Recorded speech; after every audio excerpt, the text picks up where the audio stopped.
Hello, everybody. Welcome to the grand finals of the Mega Man X 100% tournament. Today we have the match between Walrus Prime and LuizMiguel.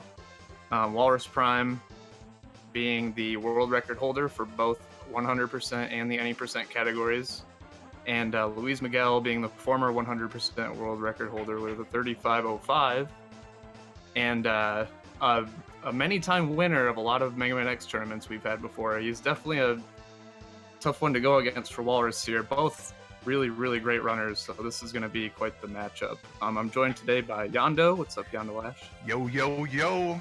Grand finals, let's go! And it looks like they're just about to go. Ooh, the countdown's underway.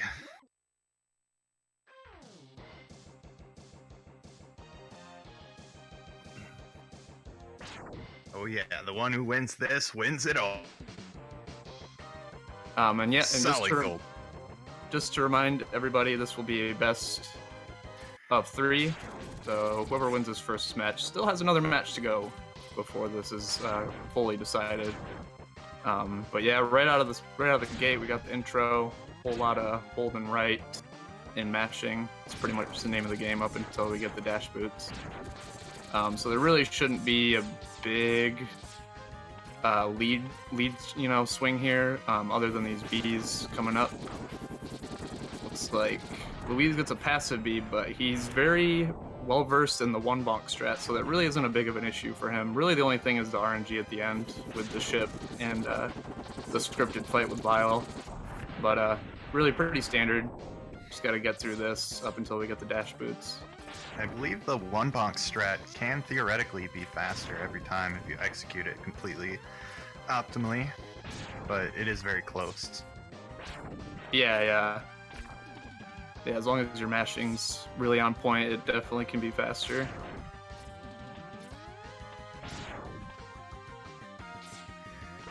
Coming up to task cars, getting a little extra speed from everything we can.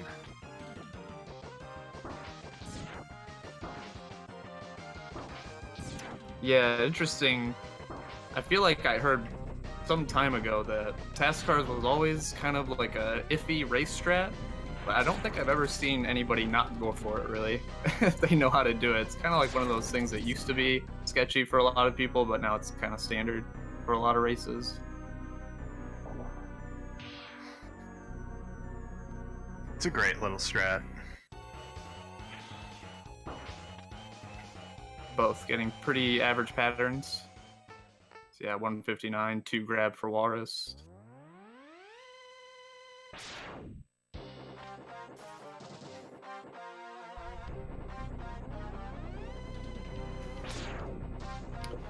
I guess as we're going into the Penguin stage, right out of the gate here with this first race, talk a little bit about how we got here with our tournament bracket. So it's been a short but long road at the same time. A lot of races happening within weeks. We started out with some heats, and we had 3 heats. I think we also had an early heat to be our qualifier for this 16 bracket. And it was just, start with a race and then put out as many attempts as you can within 3 hours. And the best 16 of those heats went on to this GSA tournament bracket. And we started with Walrus. Well, we didn't start with Walrus, but at the top of the bracket, we got Walrus and Ultra. Walrus won that match. And then he faced off Poison next, won that match. And then just recently, he faced off against Colonel Fatso. So now he's here facing against Luiz. And Luiz started his tournament bracket with Berlin Dude, and then he went on to Clipper.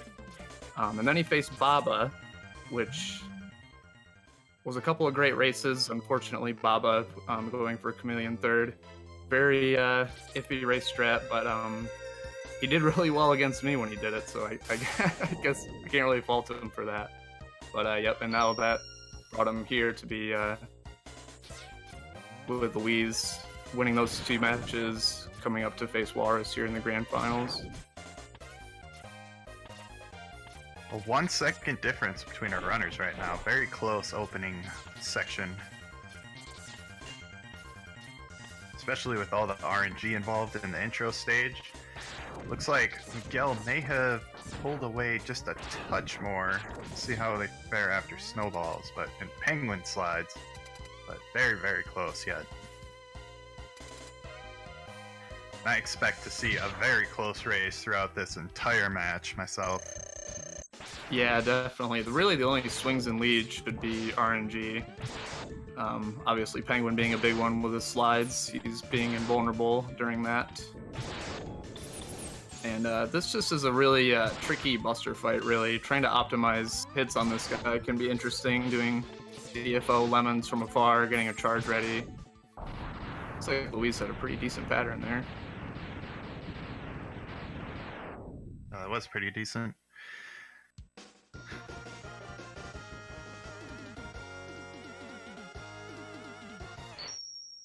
So on next, the boomerang level, the vertical stage. Lots of climbing, lots of optimizing vertical movement, which is pretty technical in this game. At times, you'll see him even taking intentional damage to ascend faster. Yeah, this is definitely one of those stages that a lot of X-runners will agree is one of the more tricky stages just because of all this vertical movement. Walrus was a little bit closer on his right wall, but both players going for right wall means they're pulling out all the strats they can. No surprise.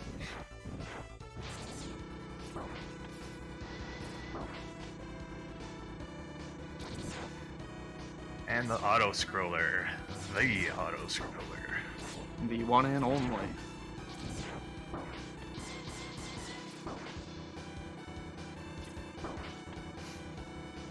Now they're both going to be coming out to this outside climb, so part of this being such a technical climb stage is in 100% we're going to be getting the heart at the very top.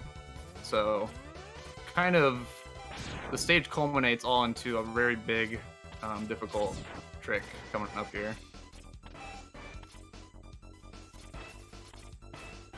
Luis misses a dash there. It's gonna give Walrus some ground. Luis, first try. First try. Oh no. Oof, okay. That third attempt from Walrus looked like a pretty fast iceless setup. It's just like, alright, let's just get this. It looked like he had a slightly faster final climb there, but it's not really enough to give him have him gain much more ground on Luis here, but still both very close coming into Quinger fight.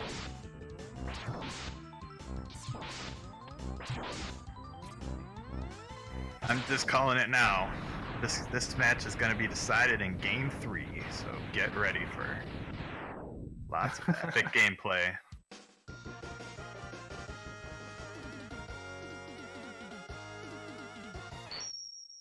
Looks like a few people asking C3?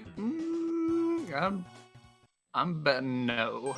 I've got to bet no as well. In the grand finals match, that's just too much risk reward. If you fail it once and fall into the pit, that's an automatic over 20-second time loss. Yeah. And that assumes you get it right away the next time around.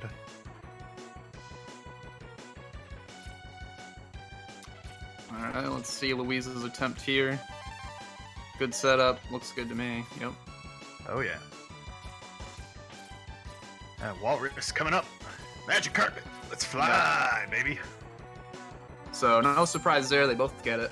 That's the Phantom Grab trick. For anybody who has not seen that before, there's a certain amount of miscellaneous items in this game that you can pick up with the boomerang. Just by picking up a ammo or health drop, or in this case, a heart. And picking that up on the same frame as one of these miscellaneous items appears. In this case, being the platform, so you can just ride it all the way across the stage, basically. The technicalities of it are basically it loads into the same item slot memory and suddenly shows up in your boomerang.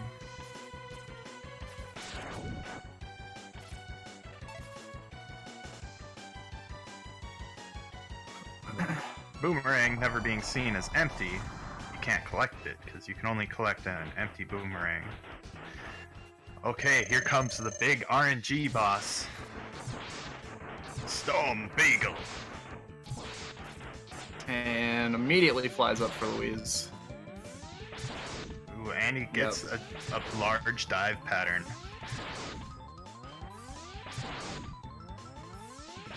Ooh, what's he gonna do for Walrus? Is he gonna dive again? Oh. Yep.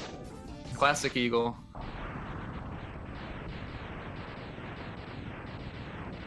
Looks like Walrus getting a few more dives than Miguel. Yeah, and that hover at the end too.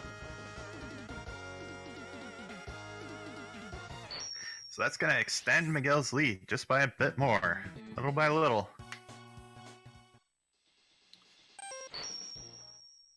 Yeah, just like we were saying right before the Penguin fight. Really, I don't expect very many lead swings execution-wise, but mainly just for RNG on these bosses. I feel like, thankfully, in 100%, there's a little bit less once we get the Hadouken, but being X1, there's still a good fair amount of RNG in the boss patterns.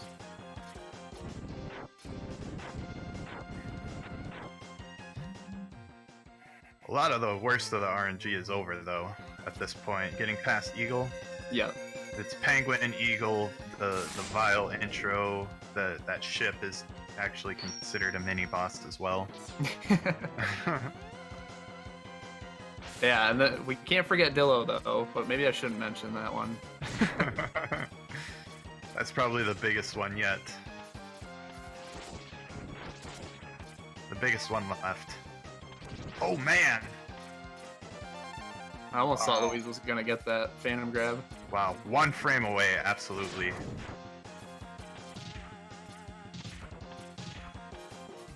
At a glance, I thought I was going to be good too. Maybe 1 or 2 pixels away, absolutely 1 frame away. That's nice. It just requires a lot of good movement to get near that spot, and then you just kind of hope.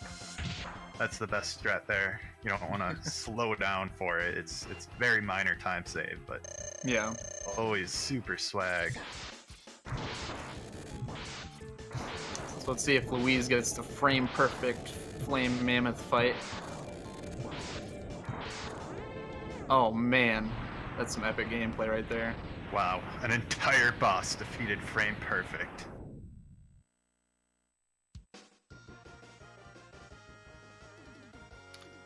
So they're gonna both be going the exact same route. The most common 100% route being Iceless Waterfall. So obviously you saw them do Iceless already, but the idea is to have Chameleon last, so that the water is full in the cave, to get that heart with the boomerang. Ran by most runners that have 35s. This is a very, very common route. And a fade out, so depending on whose audio we're listening to, we may hear some quieted music. Fading out the screen early saves about 1/3 of a second. Almost like combining cutscenes, I guess, is the way you can look at it. And it does give an audio glitch for basically the rest of the game. But nothing these runners aren't used to dealing with. I know for me personally, I've never tried to get a fade out, but I've gotten it a couple of times accidentally. And it's frame perfect. And I just can't do it with the music change. I need my tunes, man. Yeah, I mean, that is a fair argument. I think there are some runners that just decide, I don't want to do a fade out, mainly because of that. Rather just listen to the music. Keeps the adrenaline flowing. True.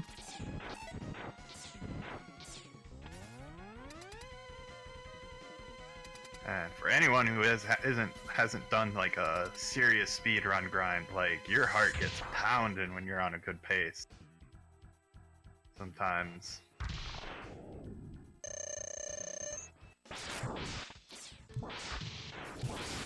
You know, 8,000 attempts later, about the PB, you're just like, yeah!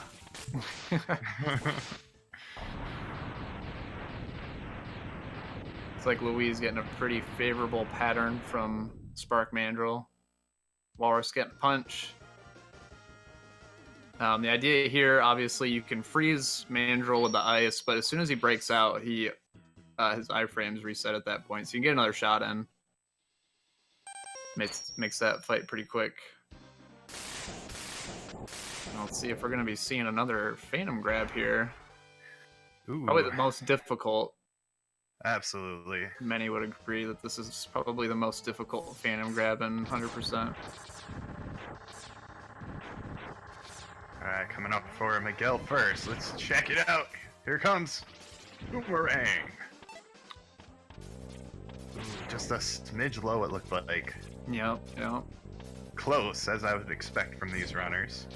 So what makes this Phantom Grab so difficult is that it's vertical as opposed to horizontal. So you're falling, and then you have to grab that ledge at the moment that sub-tank's going to appear, which is a lot more difficult than, say, doing a horizontal one like the platform grab in Eagle, where really all you have to do is line yourself up and then do a neutral dash jump.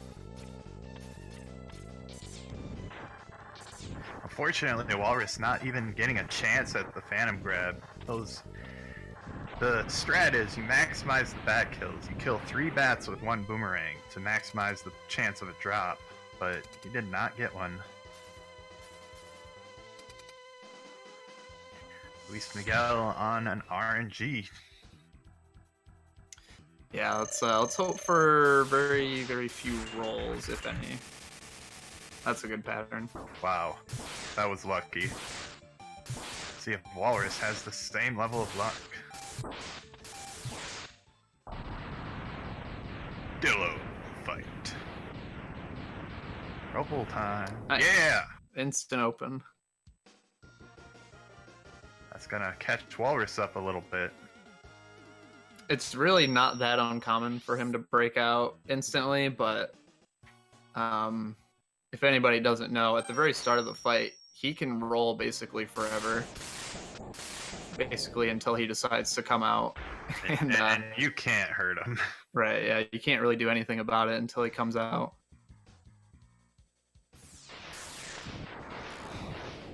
Water stage. Yeah, real heavy on the mini bosses for this stage. They're going to start the first sub with Rolling Shield. I'm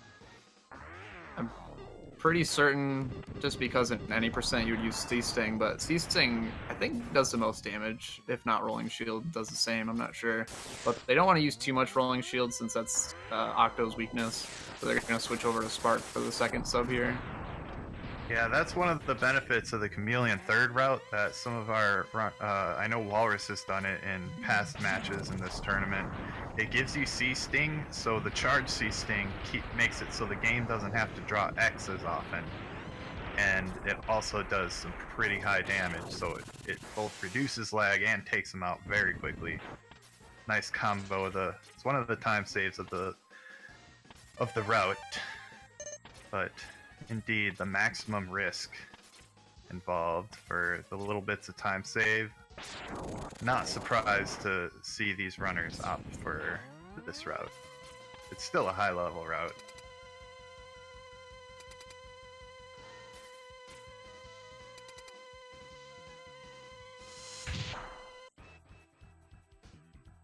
Looks like Walrus still hot on Louise's heels here, killing his last little sea snake before the Octo fight. And Louise just starting his fight.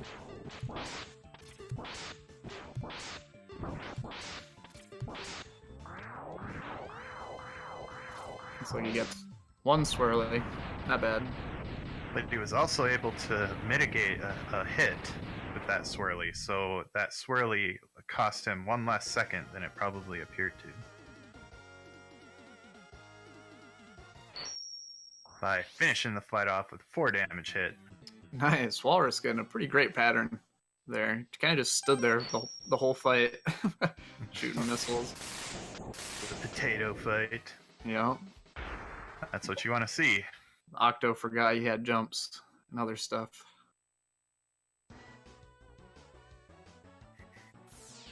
Walrus Prime getting some good boss RNG here with basically perfect patterns lately, but Miguel getting practically second best patterns, not giving Walrus a lot of opportunity to gain ground.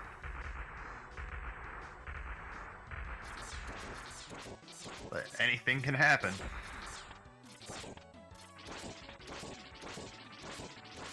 Luis misses a lemon on the mini boss.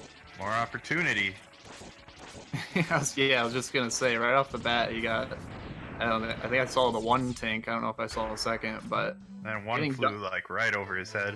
Yeah, getting jumps from this guy is not what you want to see.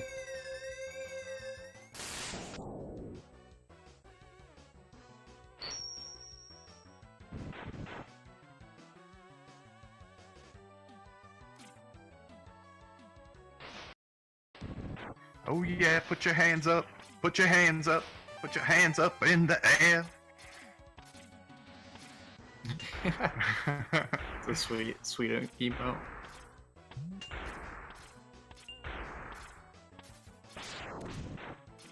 You've got the world's best right here. Commentating for the world's best. Darrenville's world's best. Yeah, what more could you want, really?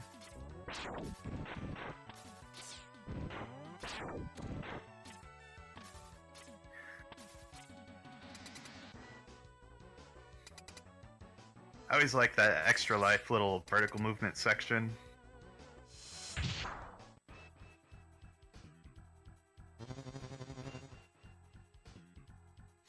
Pretty clean stages. Oh yeah, definitely. It's like we got Walrus with full boomerangs. I don't know how that happened. I was not paying attention, but all right then. So he's gonna be doing a CFO strat here. A little bit of a swag fight. Let's check this out. The best strat ever. I think he forgot how to do it. Oh, there we go. There we go. Bam! Yeah. Oh, buddy. Oh no. He jumped up. I don't know why. He's off center here, but that's okay. Still swag. Yeah. Given the long walk, still came out even. Yeah.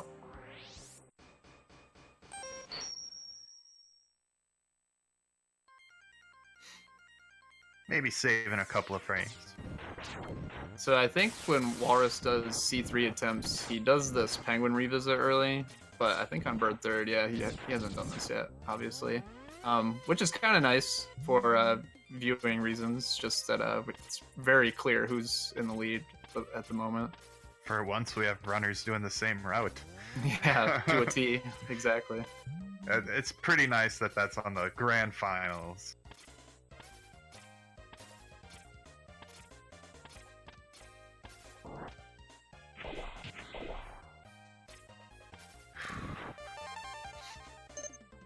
Heart grab. Only there was a way to get this the first time through. Oh, sure. You just gotta beat Boomer first and Phantom grab it. Easy. We got a second try at this Phantom grab here. Let's see what Luis can make out of this. This is the last attempt for... Oh! Oh! Oh, man. Alright, Walrus Prime coming up to his attempt. Hopefully he gets a drop this time around. Nothing. Wow. Ooh, not even a chance. Big time save strat. Yeah. Especially big in relation to the level of these runners. Upwards of 6 to 8 seconds, depending on which attempt they get it on.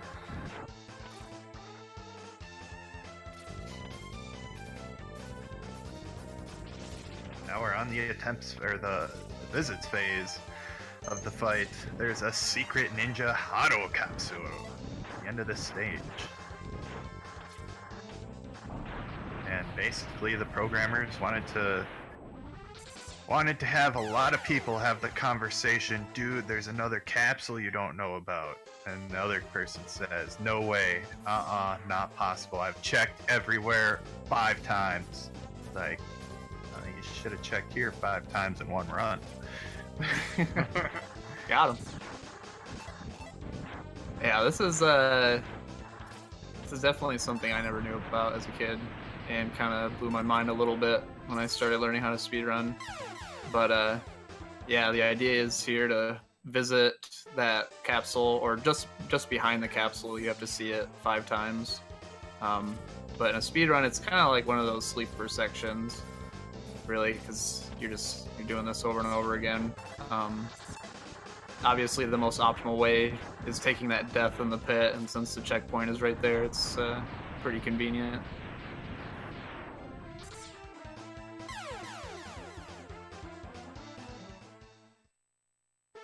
Hasn't been done before, but and I don't even know if it's possible to do it and have it work or whatever, but I would love to see someone go into the boss door and ice sled clip out and try and get a double visit. That's a thinker. I'm gonna have to give me a minute on that one. But sled clips are pretty impossible RTA. Yeah. They're TAS only.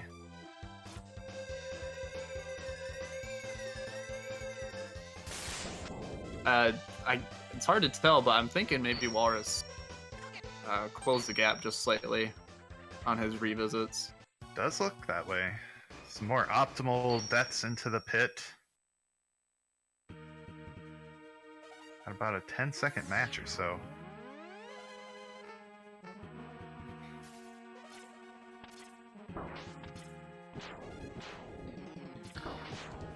Ooh, LuizMiguel getting hung up at that wall. It's gonna give Walrus a chance to catch up a little bit. Looks more like 12 to 13 seconds right now, but given that little hiccup, Walrus can nail task sleep. He's got a good setup here. So Pixel's good. Nice. Woo! Getting closer. Ooh, that was a nice health dodge by Walrus. That would have cost him some time there. Taking intentional damage. We have another unwinnable fight coming up. Combining cutscenes. Saving frames. Saving frames.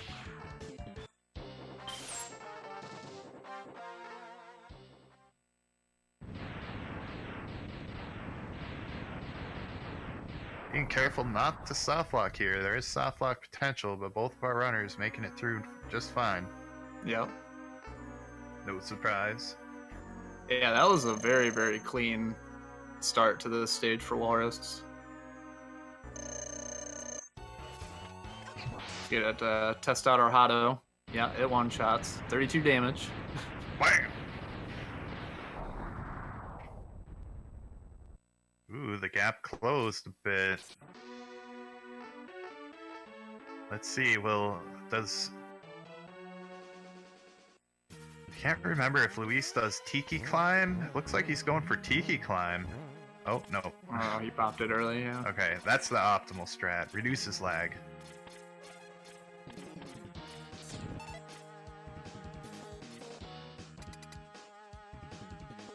Kind of opens up the window of movement here a little bit, but then adds this this ice shot at the end. That's a bit tight. Tiki Climb was the previous optimal strat there. Very nice strat. Ooh, no teleports. That's good. My mama says teleports are the devil. Yeah, I think Kwanger stopped for a hot second for Louise. I was a little bit worried, but he's all good. No babies either. Getting a 5 pattern. No babies 5 path. And a baby's 5 path. 1 second difference in RNG on the boss.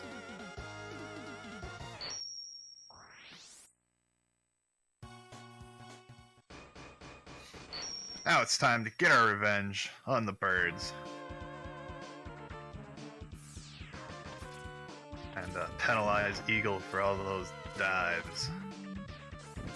Yeah, this turns into a really straightforward stage in this category as opposed to any percent, where this is kind of a make or break moment. Not really execution wise, but obviously luck wise.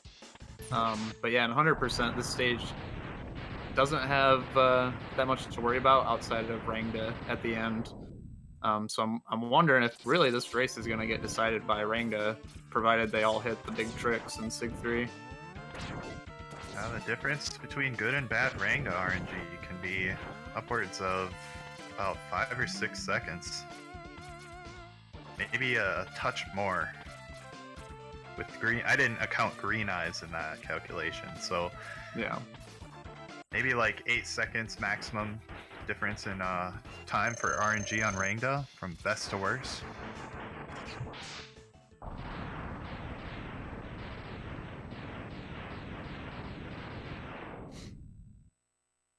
Hadouken!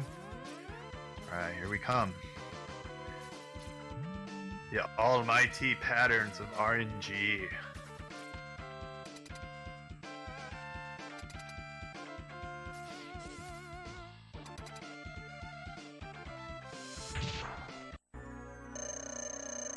What will the face show for us today? Miguel opening Hado. that's good. That's bad. Sorry, Wallace. Well, that's good. That's good though. Alright, Walrus not getting a bad pattern. Not a super great one. Yeah, I would say they're pretty much even patterns, really. So there really isn't going to be much of a swing here. Walrus, I guess, just having a slightly less optimal pattern there.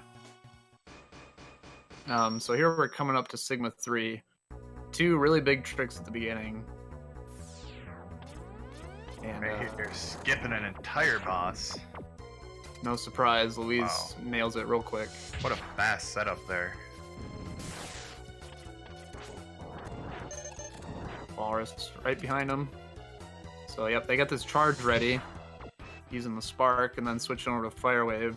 And then they're gonna switch to their Ice Sled, place it over to the left, buffer an input, and we got a Hado right in the air. Mid-air Hado. Huzzah! I don't know, did Dr. Light learn from Goken, or did he really learn from Akuma? That's the question.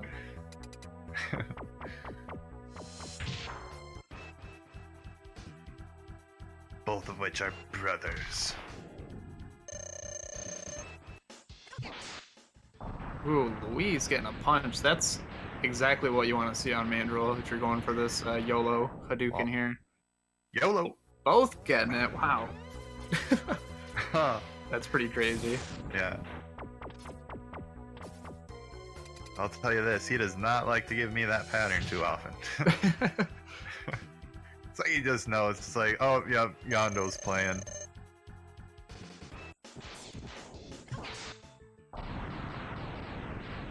Yeah, I mean, really, at this point, I'm not going to be surprised that they both get Dom Duke in here. It's just going to come down to final Sig, really. How well they're going to do the final fight. And if they get blocked by the claws or not. That's a few seconds there. Just because at this point, there's really not that much to worry about. Obviously, the Octo Hadouken is completely free. So is this Mammoth Hadouken. Looks like Walrus got an extra full wall kick on his approach to this boss arena. And at this level, just small things like a wall kick, or just here and there, a missed ledge. Those things really add up at this level. I mean, we've got some incredible runners here today. Yelling down Dukin, no problem. Yeah, it's going to come down to claws at this point. I mean, really, both players have had slightly sloppy movement in like very, very small instances. Like, not even that I can really remember where they were, but it was mainly just, I think, the luck and some of the bosses that provided Luiz with this slight lead here. And we'll see what happens here with the final fight. These first two Hadoukens, again, are pretty simple. Just shoot a charge shot out of the dog, and then you can even buffer the Hadouken for the Jedi Sigma. And at that point, it's just 16 rolling shields Looks for the like final about fight. 9 seconds right now between our runners.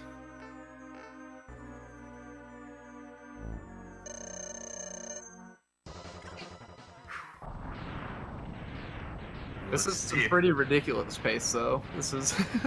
Yeah. See if Walrus gets a better Jedi fight. Oh, it looks the same. Same amount of frames.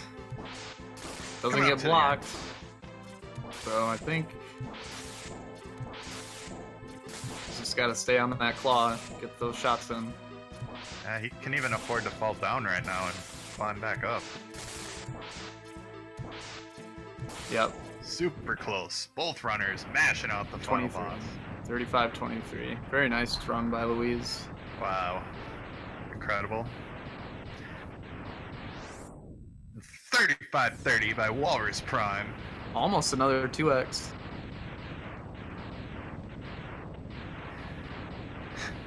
We've got some epic runners. They can just clutch out times like these on pretty much any given no reset run. Absolutely incredible. And Miguel takes the first victory of the match. If Miguel wins the next race, he will take home the gold trophy. Made of solid gold. A solid gold MMX Hadouken. Yeah. It's a 4-foot tall figurine. Alright, looks like Walrus is going to ask for 2 minutes of brief intermission here before we start the next round. I just want to remind everybody that later on tonight at 9 p.m., we're going to have our, I guess I can call it an encore race. It's our bronze match between Colonel Fatso and Baba. It's a good name for it.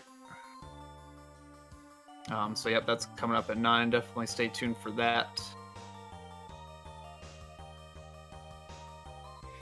Give us a little bit of some cooldown from this epic conclusion of our MMX tournament.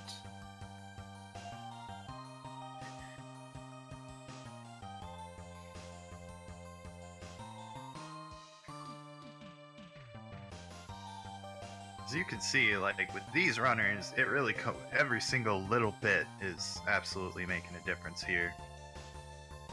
Especially the RNG going on. Got LuizMiguel, God Gamer from Brazil, and Walrus Prime, MMX champion.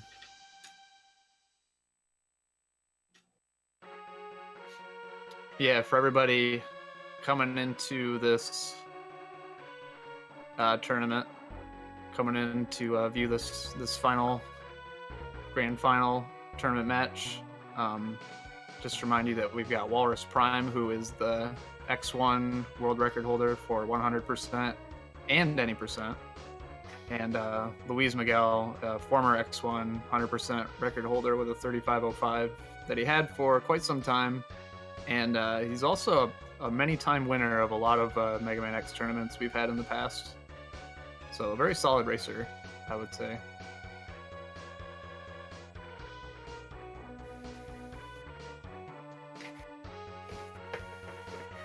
Oh yeah, our players are readying up, and the countdown will begin momentarily. We've got match 2, and like I said, I'm calling it. Game 3 is where this is going to be decided, so I'm just calling it now. Walrus Prime is winning this race. Race 2 is going to Walrus. All right, they're off. Huzzah! Back to the bees. Oh boy. The RNG bees. LuizMiguel opting for 1 bonk strats every time I've ever seen him run. Walrus Prime going for 2 bonks, so hopefully we don't see any double passive bees from him. Yeah, there's I don't know. Walrus hasn't had the best time with 1 bonk in the past. I'll just say that. He gets a what was that, a machine gun or a missile there, so he's good.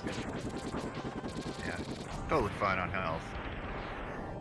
Walrus Prime probably gonna be keeping his eye out for a small health drop, so he can unlock the Taskar strat. But get that big health out of here. We don't want that. Yeah, a little health would be nice at this point. Big health just pauses the game for too long.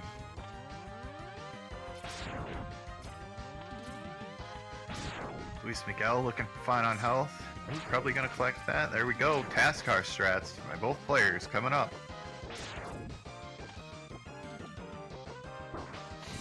Yeah, I mentioned in the first race that I feel like some time ago that there was a lot of talk of the Taskar strat being kind of iffy for races, but I don't think I've really seen anybody not go for it that knows how to do it now, so it's kind of standard for people to be doing this strat.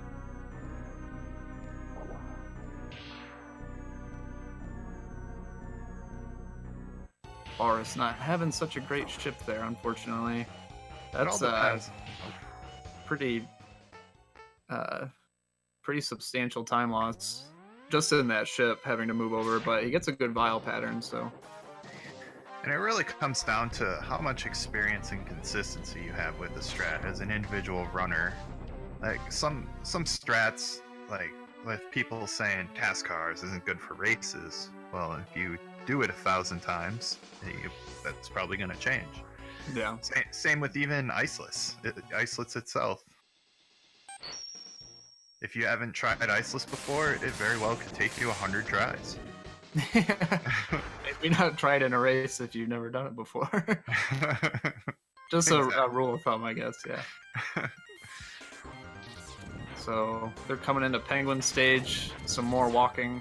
Getting a little micro jump at the beginning of the stage to save a frame. Yeah. There's really not much else going on outside of these little slope jumps that they can do to gain a little bit of speed and height, but it's just a whole lot of walking up until we get the dash boots here. So anybody who's never played this game before, always pick Penguin first. Just a reminder. Even casually. I mean, casually, do whatever you want after that, but just pick Penguin first, please. It's just, yeah. You won't regret it. It's a very important life lesson, really. Penguin first.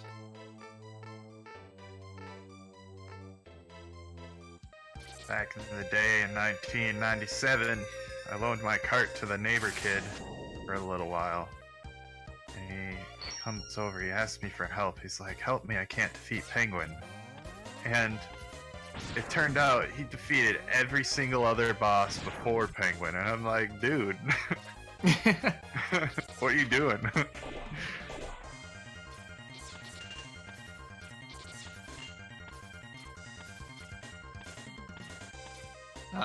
But yeah, it looks like we've got kind of like a similar situation that we had in the first race. Luis just being slightly ahead here, coming into the Penguin fight.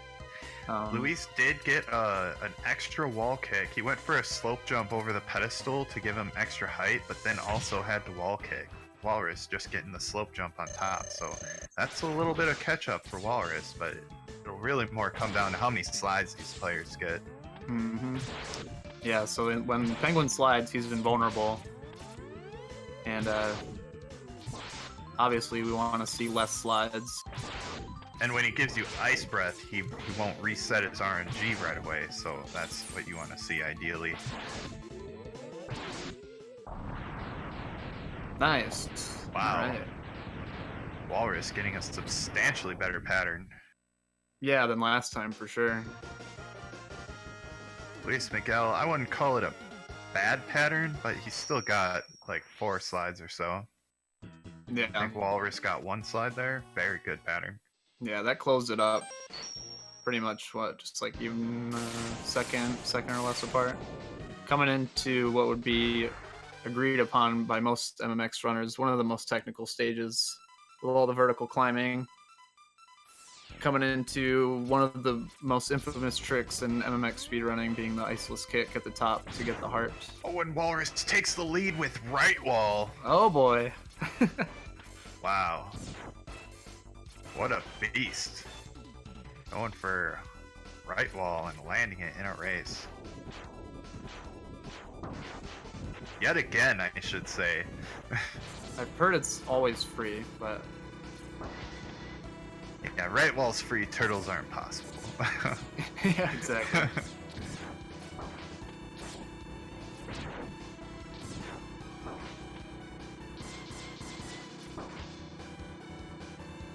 Coming up to the top of the auto scroller. Blue's climb will fare optimist.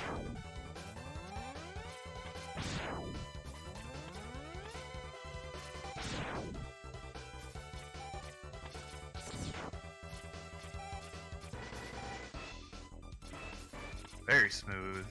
Nice. First try. Oh yeah, and this inside climb is very, very technical as well. Not easy. Oh boy, that was hot. That was hot to watch. Yeah. Both screens having some pretty smooth gameplay there. Sink. Looks like Walrus Prime made the gap, but was just too low and got a corner kick. Corner kicks are where you ball kick, but you immediately hit your head. That was a very good recovery off of it.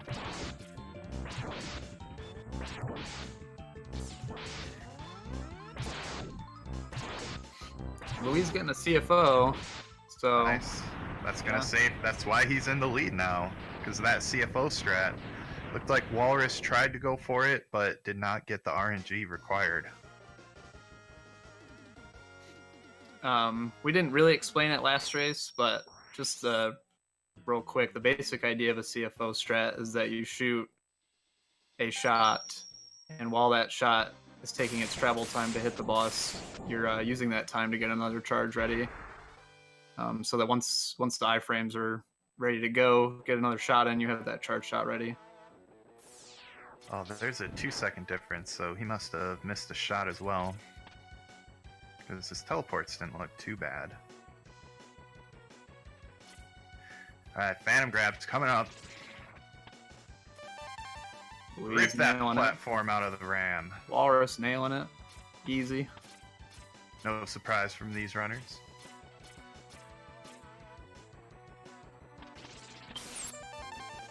Ooh, Louise getting a little hiccup. Whoa. Yeah, once that platform kind of like starts swinging around, it can be a little interesting trying to lasso it back in. But he had a good recovery there. Another thing that can be an unseen factor is even though it's in the boomerang, moving with the boomerang, the platform itself is still trying to move like it's on the tracks. And that does affect its flight just a bit. Usually not something that you have to worry about too much, but it can make a difference from time to time.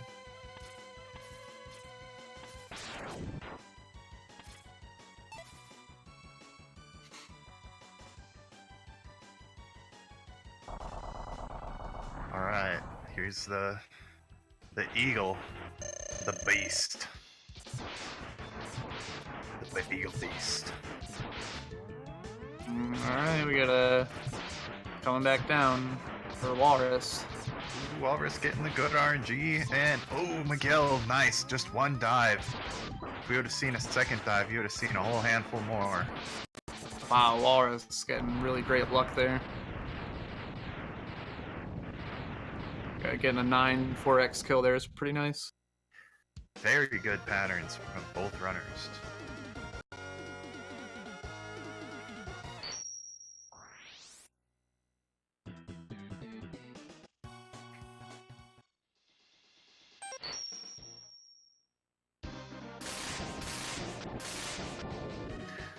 On to Mammoth. Upgrading our Steph.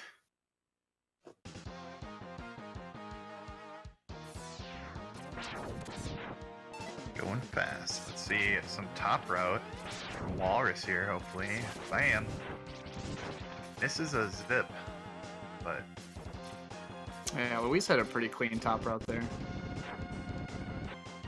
Walrus just doesn't even care about those blocks. Wow. He just kept me in there. That was pretty funny.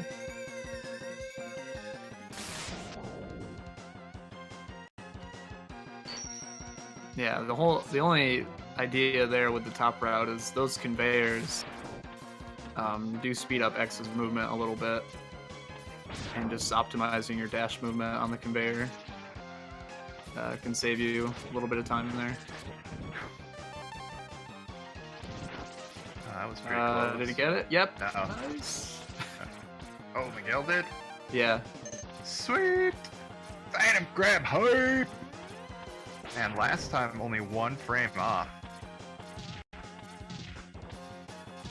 The difference between the heart grab just gave a change in lead. Yeah, unfortunately Walrus had a little bit of a shaky heart grab there, unfortunately. So he's going to be playing a little bit of catch up here.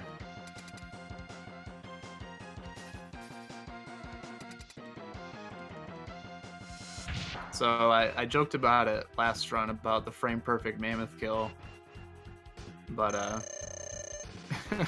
I mean it's pretty obvious how this works here. You can buffer that lemon at the start, or just mash it, however, and basically you just shoot the storm tornado at him, and it's perfect easy kill every time. Fade out from Walrus. Oh boy, these guys. Come on now. Frame perfect trick. He wants those frames. That's 20 more saved. Well, a whole third of a second.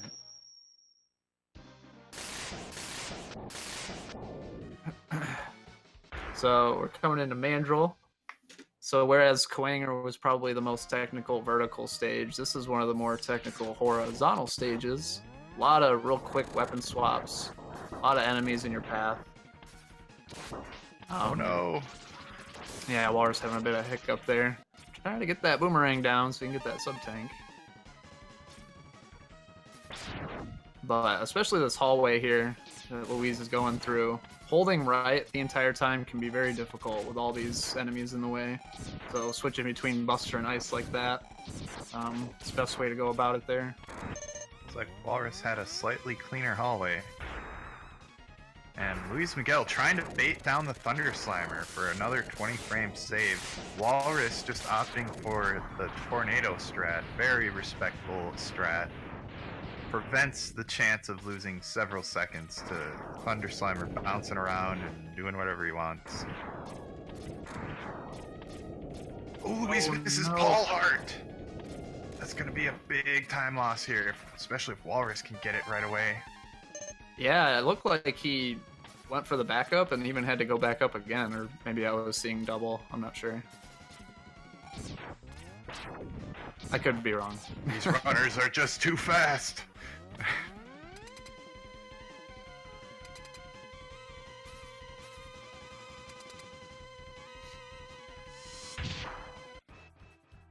Alright, this race is close now. I mean, it never hasn't been close since the start of the match. Yeah, Pretty really. much single-digit seconds the whole way. They've both been getting pretty favorable luck. It's really coming down to just minor execution flubs at this point. Extra wall kicks, tiny missed dashes, and fade outs. That's another 20 frames that he's caught up more. Yeah, every bit counts at this point.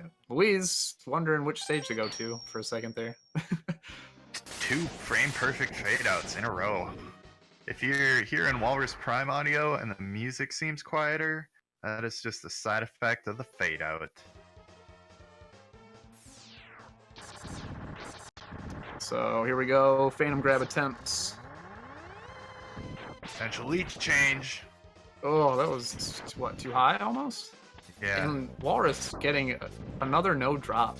Man, I feel for him. And critical on the almost. Like, it almost wasn't too high. It almost was perfect. Yeah. Poor Walrus on his Dillo Phantom Grab luck. Hitting 0 drops on 9 bat kills.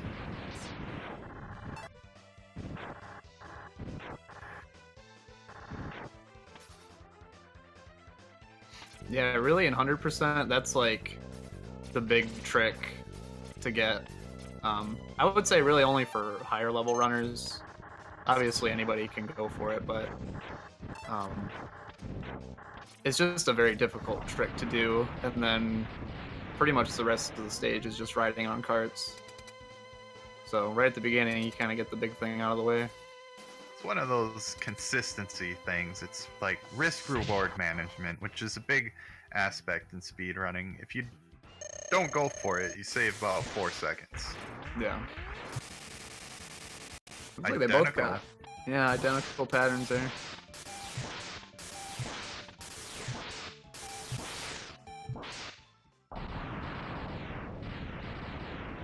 No, Luis did not get the Phantom Grab.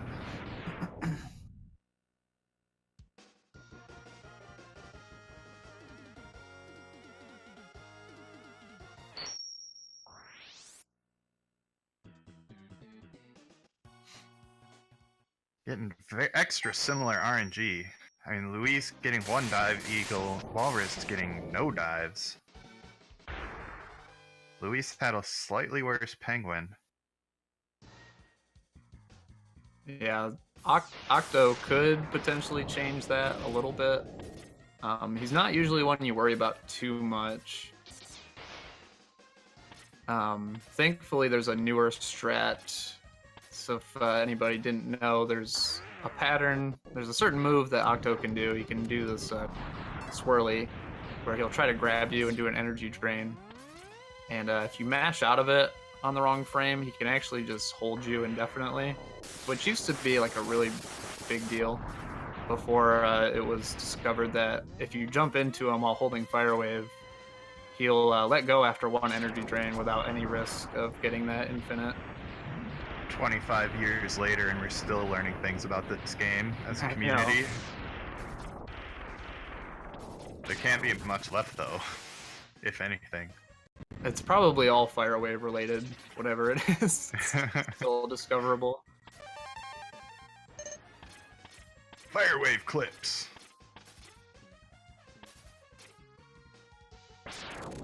But yeah, this is, you know, there was mini bosses and stuff in this stage. They killed them all. It's nothing to it, really. Alright, taking out all those mini bosses with ease. We are souped up with power. Where he had his power soup for breakfast. Like Louise getting 1 swirly. Walrus getting a very good pattern. Oh yeah, here we go. Oh, I almost thought that was gonna be a bank shot, but That would have been sick. Calculated move. That's 2 no swirly patterns in a row for Walrus. Octo being very kind to him. And we've got an even closer race now than we did just a minute ago. Alright, coming into their last Maverick. Yeah, we talked about it at length in the first race, but I guess just briefly, they're doing the Iceless waterfall route so that they fight Octopus, and the stage here gets flooded. Makes getting the heart down in the cave underneath a lot easier. Whereas there's another route that Walrus primarily runs, and I know Louise has tried some, is a Chameleon third route, which requires a very difficult Phantom Grab. But it's a very risky race strat, so they're both going to be doing bird third, as you can see. And even though it looks like Miguel is technically in the lead right now, it's actually Walrus, because Miguel always opts to pick up the Dillo heart during his revisits. Oh yeah, that's a good point. And that's a little bit over 2 seconds. 2 or 3 seconds about.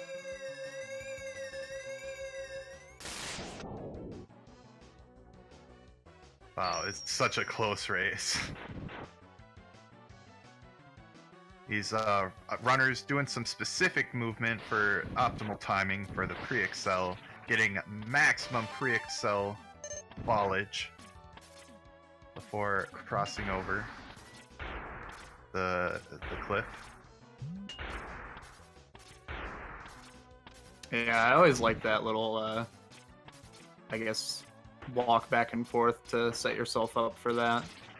It's obviously a lot of people know in most side-scroller platforming games. In speedrunning, it's always nice to get that, you know, fall movement as soon as you can off of a ledge like that. Looks like Walrus did not get enough ammo drops.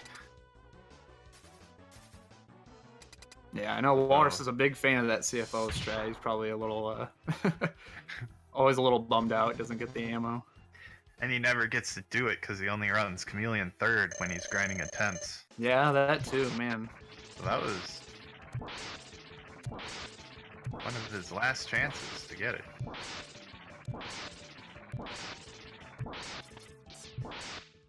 Bam, bam! Yeah, they are less than a second apart. Both players pixel perfect in the stage center at dashing speed. What champions. 8 Mavs down, let's go.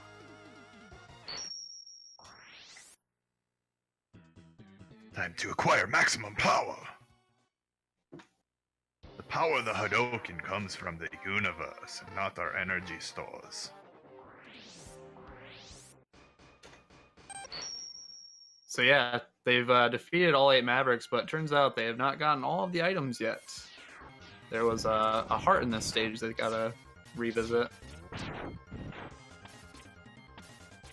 Very smooth opening movement. Pretty, like, you can do so many different strats in that beginning, but it's not one of the easiest sections.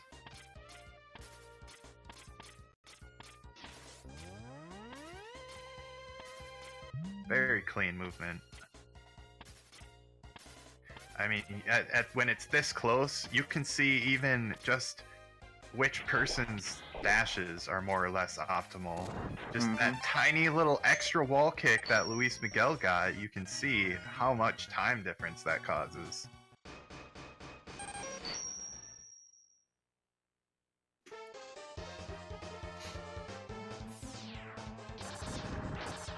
And yeah, and like you said, Luis still has to get this heart. Let's see what they do with this Phantom Grab first, though. This could be a lead change. Walrus again, no drop. Ooh. I guess at this point, it's like, alright, you know? Was I ever gonna get a drop to begin with? I guess the game's just not feeling very generous. 12 bats killed, 0 drops. Yeah. You don't see that too often.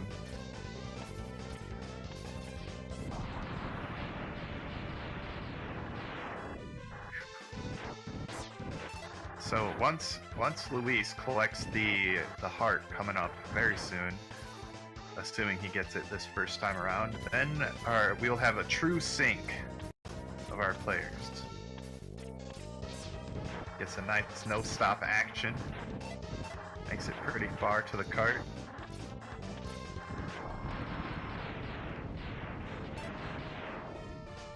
And into the pit. Ooh, clips the ledge. You know, every little bit. That's another couple of tenths.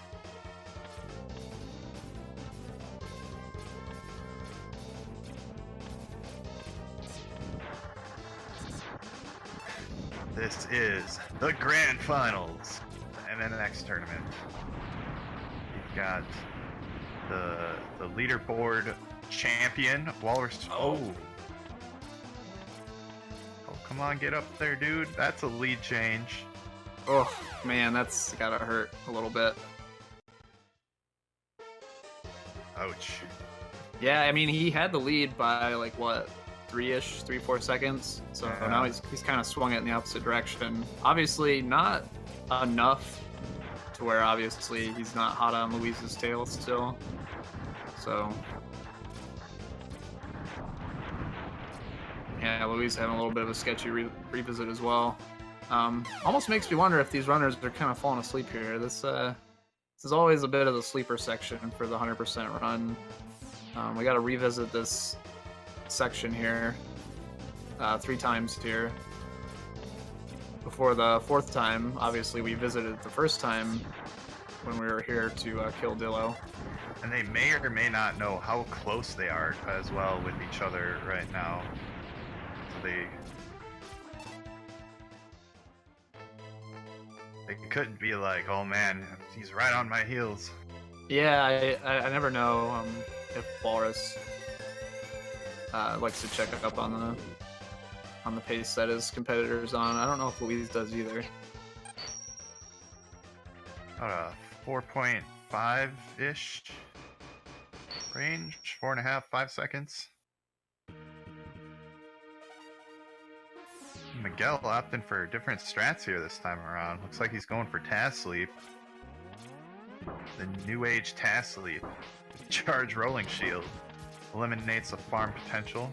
Looks like Walrus failed the bubble. Opting for regular leap. Yeah, I missed a dash there a little bit. It's about a half-second extend of Luis's lead.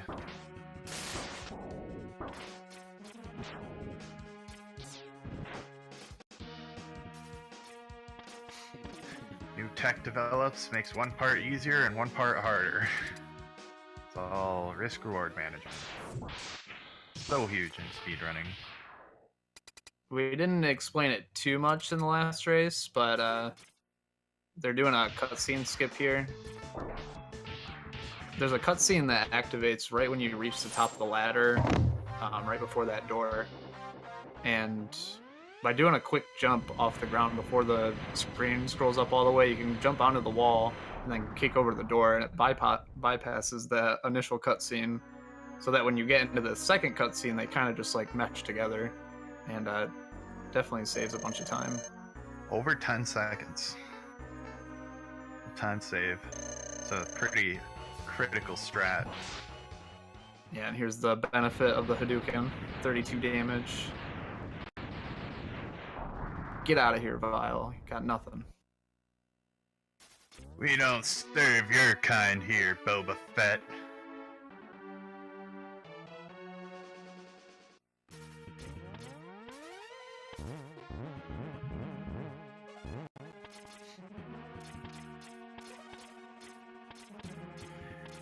Some smooth climbs, looks like.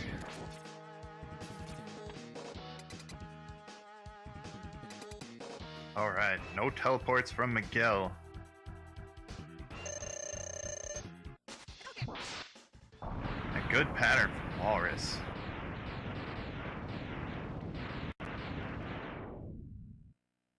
Charging up, looks like Luis brushed up against one of those walls for about a 3-frame loss. Same with Walrus Prime.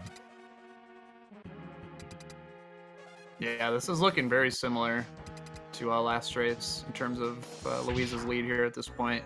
He gets babies at the start, so that's a little bit of a time loss. And Walrus getting literally the perfect pattern. Oh! What a guy. That's literally exactly what needed to happen to make this race as close as can be right now.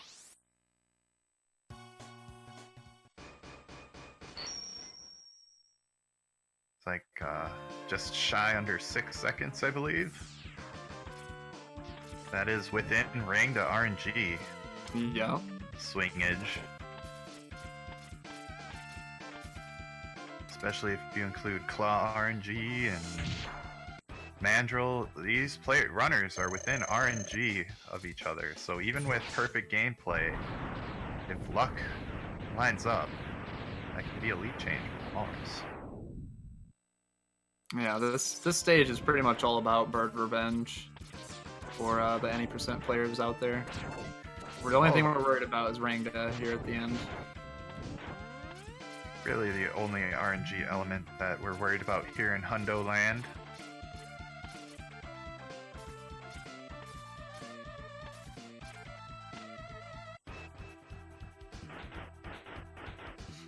Some pretty slick gap jumps there.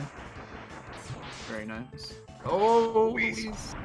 I know. Wow, Luis got exuberantly lucky there. He missed his Hado, but then got the good RNG of Eagle to stop flapping, which made him be able to make up for the second Hado seconds faster.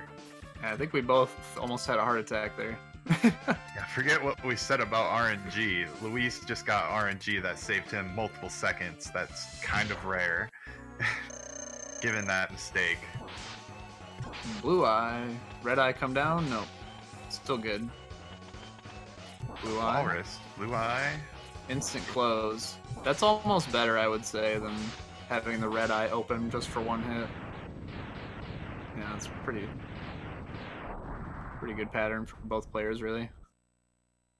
Oh, Walrus. Check it out. Oh, he got the hit there at the end. Swag Later. strats. Peace. Peace out.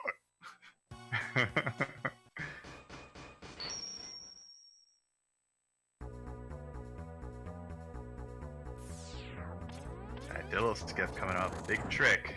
Luis went for a very fast setup again, but makes it. Nice. One more really big trick here for both players to nail. The Akuma Hado.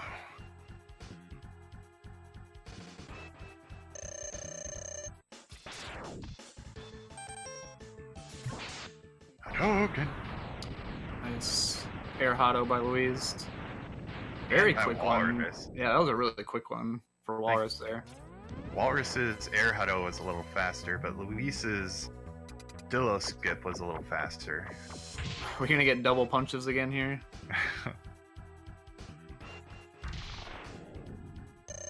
Like Tyson. Ooh, Nice spark dodge. second best pattern. Double spark dodge. I mean, they at least have to both get the same pattern, even if it's not punches. Yep. That spark dodge is very tough. It's basically a two-part thing with a 4-frame window. You need the perfect buffer Hado and instant jump.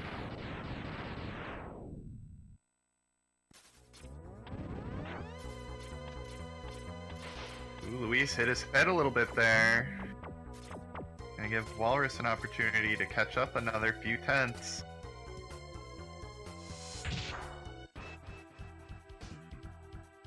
Who's Dukin will be better after this frame perfect fight from both runners. Calling it. Frame perfect. Oh, and frame perfect from Walrus. What champs. Poor Mammoth never had a chance, really.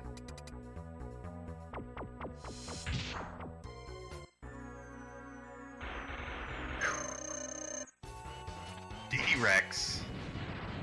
Nice for Luis. Walrus. All right. Identical. Yeah, it's gonna come down to the claws again. So we'll see what happens. I said in the last race, really at this point, that's the only thing you're worried about. The two fights right before it, you can get the Hadouken really easy on both. Just a charge shot Hado on the dog, and then you can even buffer the Hadouken for the Jedi Sigma. So yeah, at this point it's 16 rolling shields. That's going to decide it, depending on which player can nail the final fight. It's Luis's fight to lose right now, even with a stopped claw in the beginning of the fight. That's still not going to be enough to cut it with perfect gameplay. Looked like a 21 once he hit the top of the climb, and 25 for Walrus. So only like 3-4 seconds. So close. Both runners on incredible pace right now too. Frame perfect from Miguel. And All right. Walrus. This is it. Don't blink. Yet again, we've got both fighters, both runners, fighting Wolf at the same time. Oh, the block. Oh, And Walrus makes it up right away. If he has any hiccups, even a bonk. Getting boxed out and bonked. He's low on health. Just gotta go. Oh my. That was it. That was it. 27. And 30. 30. Oh yes. Wow. 3-second difference. Incredible. Man, I can't believe it came down to that. Yeah, I was thinking like, okay, Luis is fine as long as he can still get the hits in. Like I can tell he's just getting wrecked by these claws, but then his health started getting low and I was like, oh, this ain't good. Got boxed in pretty bad by those claws. Wow, what a race. The lead change in the last 10 seconds. Man. Only here in the grand finals are you gonna see this kind of action. And maybe the bronze match as well. Got some pretty epic runners there too. Yeah, that was if I remember, that was a complete flip of last time. 35-27 by Luis and then a 35-30 by Walrus. Kind of funny. Yeah. Absolutely amazing.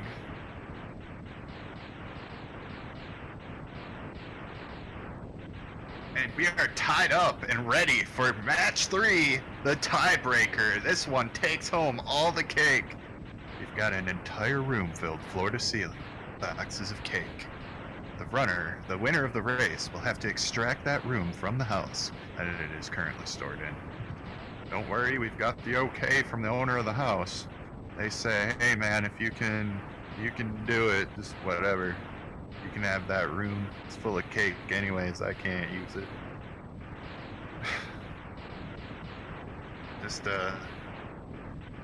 Just to put it on how much is at stake right now. I mean, could you imagine if someone would give you like 100 cubic meters worth of cake? Like, you can do a lot with that much cake. Wait, what's going on? Cake? Oh yeah, I'm just talking about a room full of cake as the prize.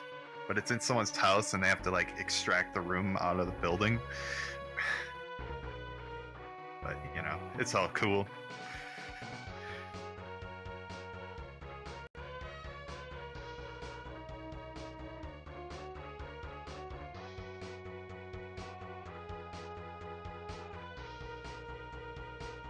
So we're gonna have a bit of a break here. I hope that's the case. Give us all a minute to settle down from that intense race there. Yeah.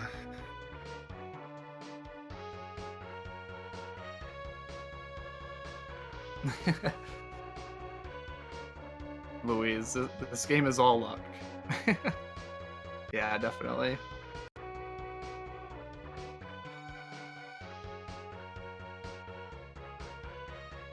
I myself, I'm gonna refill my water. I'll be back in maybe 30 seconds. All right, sounds good. I guess while we take this break, do a quick recap just to remind everybody that we started this bracket with 16 players from a qualifier. We had 3 heats, 1 early heat. I forget how many people joined those heats. It was quite a lot, I remember. But we started out with a race for those and then went into just doing attempts, and we had 3 hours, and whoever could put up their best time, those top 16 moved on to the bracket. And at the start of this bracket, Walrus faced Ultra Uberness, and then won those matches, went onward to face Poison Curls in the quarterfinal, and then on to Colonel Fatso in the semi, which led him to this final match against Louise. Louise started it, the bracket, with Berlin Dude 1, went on to face Clipper, and in the semis faced off against Baba. And then for the final match, obviously we're here with Walrus Prime. Our other competitors in this bracket, we had Burglart. We also had the Retro Runner, Energy Zam, Reebs. We had myself and Aratheta and EAB, who I faced in the first match, as well as the Drifter.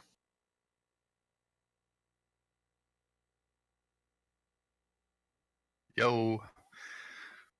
Yo, yo.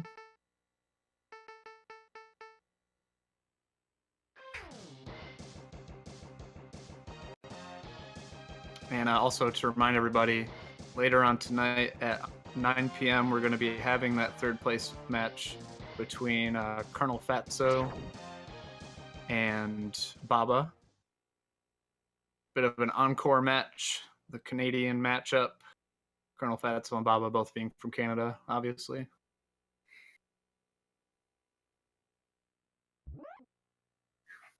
That's going to be a great race as well. Don't miss that one tonight.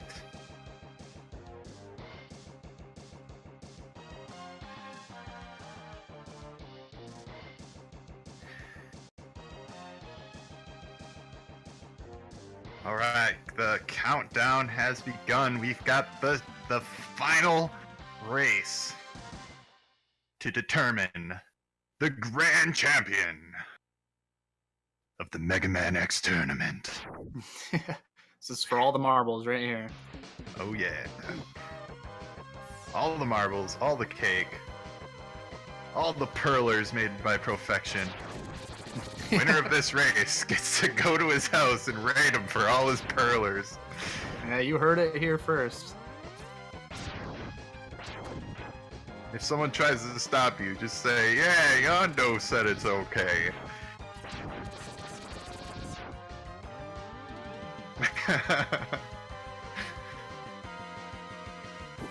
So yet again, we are back to the bees.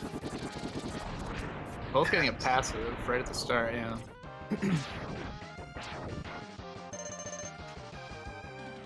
Walrus getting that health drop, just in case he got double passive. Defending against that RNG. Yeah, Louise got a double passive there, and that really shows off just the fact that the one bonk strat can be super helpful in doing the intro. Obviously, you take more damage on contact from these bees, so if you get a double passive and take the 2 bonks from each, then that equals your death. So doing that strat is super helpful for those situations.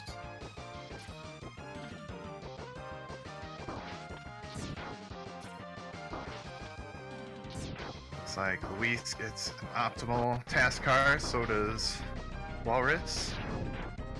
Being that he was able to cross the trigger point for the ship by being in front of the cars themselves.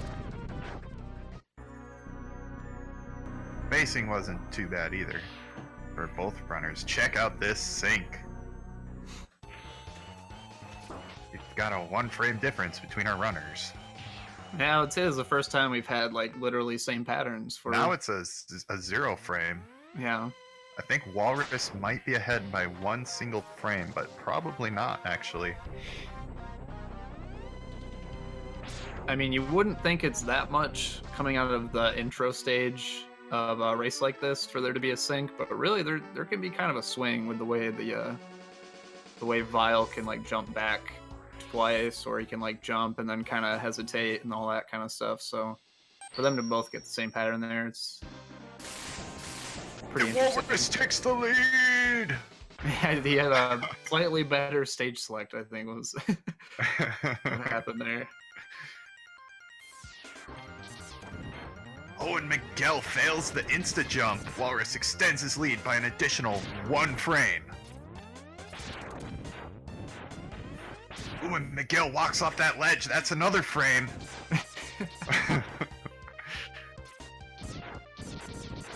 Walking off a ledge stops X for 1 frame.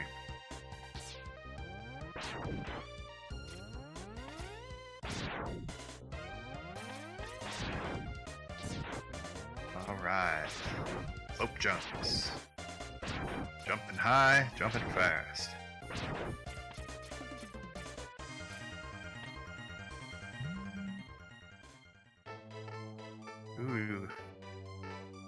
LuizMiguel just barely in the lead here. All the intro RNGs behind us. It's time for speedy time.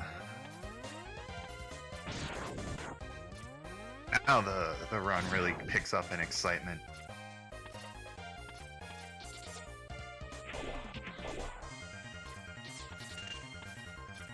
What a sync. Really just coming down to who has better dashes right now.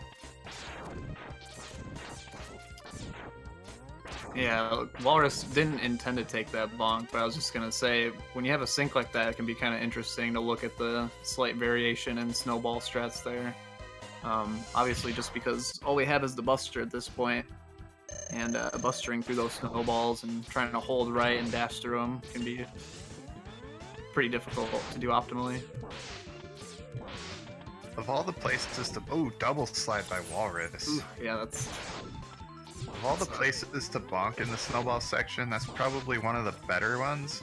Oh, yeah. Some people will even opt to bonk there intentionally as the strat. It's only a few tenths slower. And unless you're going for the max optimal strat, ouch. You're going to have to slow down a touch anyways. Yeah, that's that was pretty rough. Dang. 2 double slides. Double slides are a lot worse than 2 individual slides, usually. Depends on the scenario, but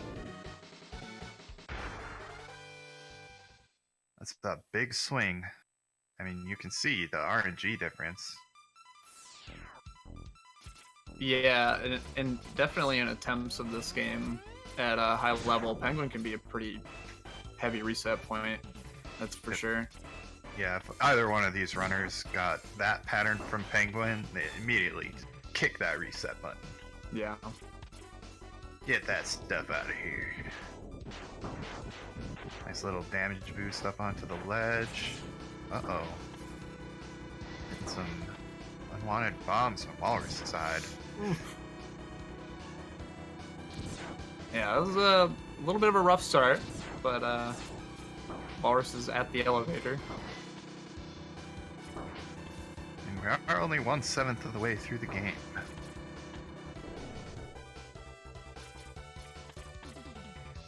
Lots of opportunity. Nice turnaround gap for Miguel.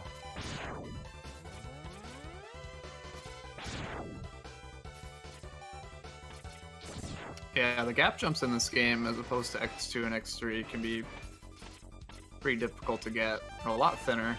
Nice first try.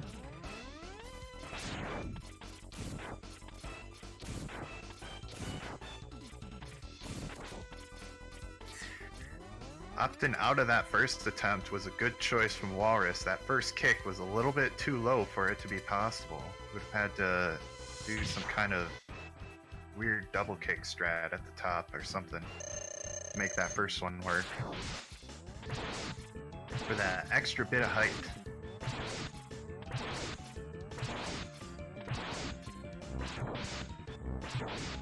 Quanger to tango, headbanging to rock music.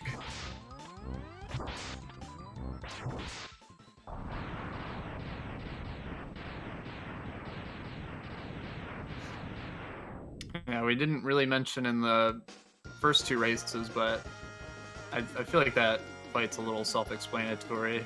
Quanger obviously has a headbang move, and you can kind of just bait it by jumping every time he dashes into you like that at the start of the fight. And then once his health gets to a certain point, he usually starts teleporting. He doesn't always do it, but at a certain point, he's free to start doing some teleports.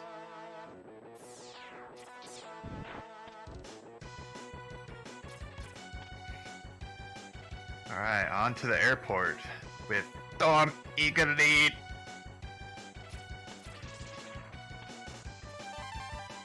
Good setup by Luiz.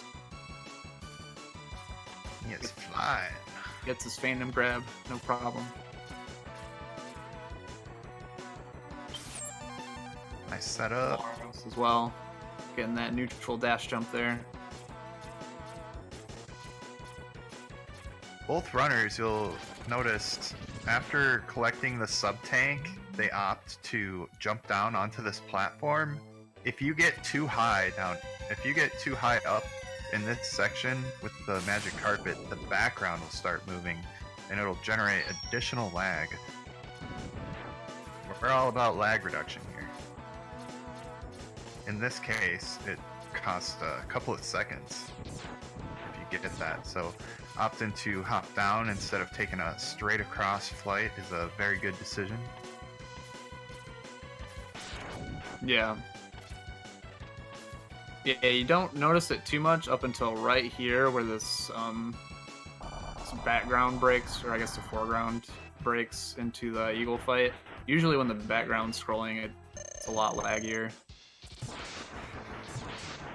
And if you fly in just the right way, not only is the background moving, but it's just all messed up. Looks kind of cool, but it slows the game down tons. You don't really see that in regular runs. You have to be trying to get it. Yeah, there's definitely some really funky stuff that happens in this stage. When you do the Phantom Grab, obviously we're not going to see much of that in the speed run, but yeah, I guess maybe just try it for yourself and then play around with the stage. But yeah, there's a lot of interesting stuff that happens. A fade out from Miguel. If I saw that properly.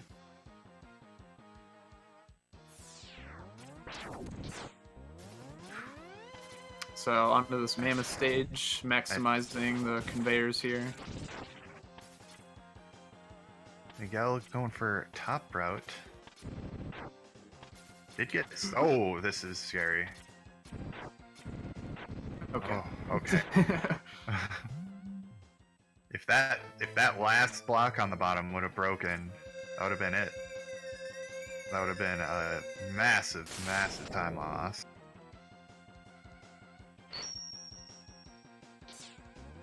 Yeah, that's one that I still kind of like, my heart skips a beat whenever I'm doing races.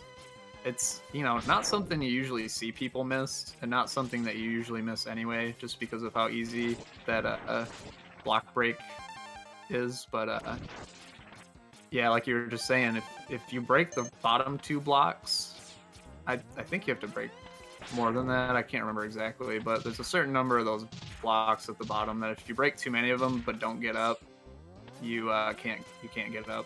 You got to restart the stage, and that's like you said, a pretty big time loss. Really unfortunate. Yeah, you were right. It is the bottom two.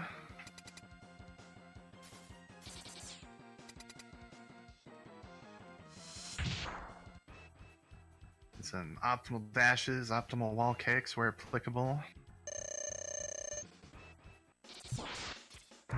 Killing that last spike ball dude, unfortunately he got a drop on Walrus Prime. That is not what he was looking for.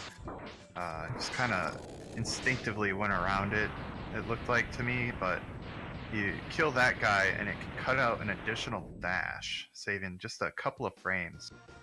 Every time you're trying to start a new dash, you're losing bare minimum 1 frame because the game stops for a smidge, and then plus human input can be another frame to do it safely. Little tiny frame savers.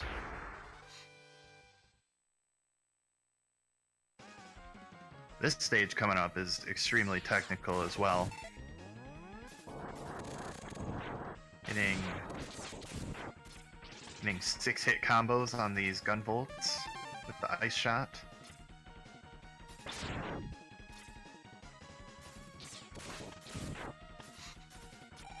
Yeah, and with all this technical movement, shoutouts to the music too, of course. Of course, who got a fade out though? So can you even hear it? I'm not sure. I know Miguel got a fade out on this run so far. I don't think Walrus has.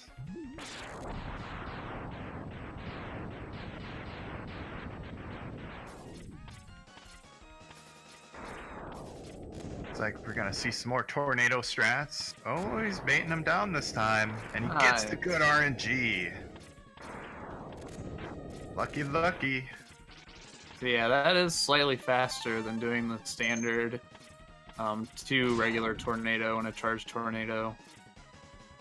The boomerangs kind of mash at a specific like time interval. You don't just mash it as fast as you can because Thunder Slimer's iframes don't reset that fast. But doing that is slightly faster than waiting for the charge shot. That was another inch and up. Yeah. Closing the gap.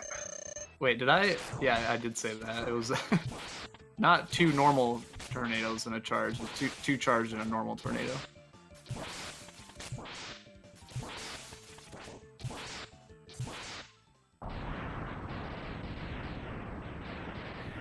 This boss does have some element of RNG to it.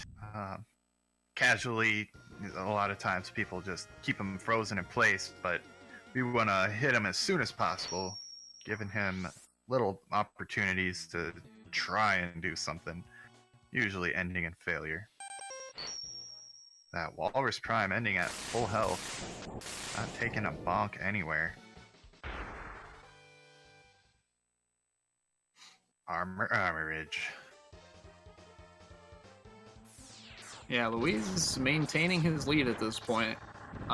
If you remember, this lead was the main culprit for it was Penguin, although Walrus had a few sketchy spots since then, but he's still maintaining a good pace to swing this lead, that's for sure. Did he get another no drop? Wow. That's 15 bats, no drops for Walrus in that spot. Miguel was just a little bit high, a few pixels high on his attempt.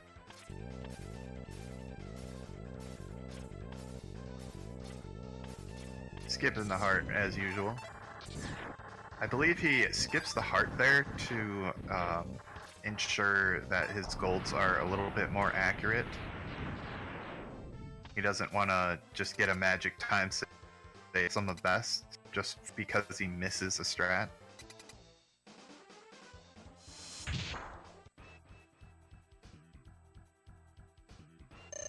Gives a more accurate, best possible time throughout the run as he's looking at his timer. For attempts. And little nuances like that, you typically hold them true in a race setting as well, even if you're not using splits. Well, at least if he's not getting those drops, he's getting these instant opens from Armadillo, which is pretty nice.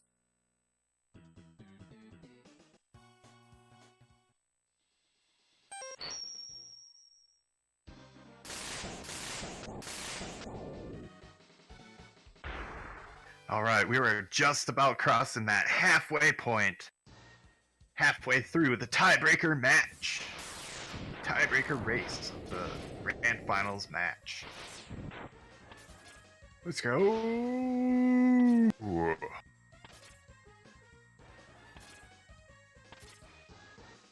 LuizMiguel with a kind of sizable lead in relative to these runners.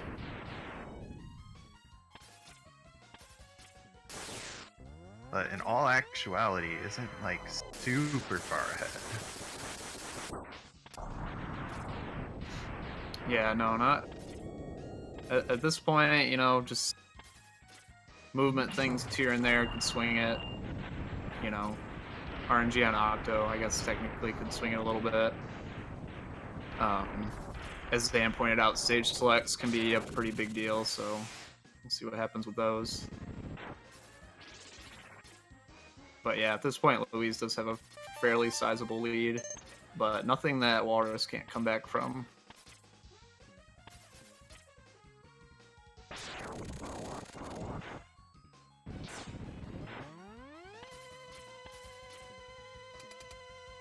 But yeah, thankfully after this next Maverick, and once they do their revisits and they get the Hado, stage selects won't be much of an issue, so that's always a good thing. Octo fight.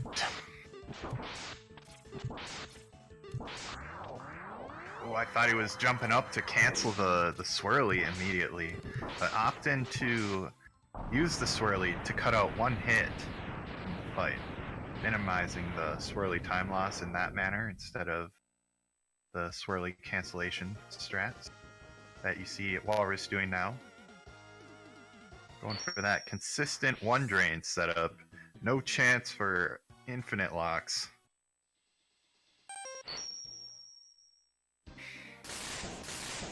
I believe not even the TAS can mash frame perfect with all buttons out of that swirly when it gets infinite comboed.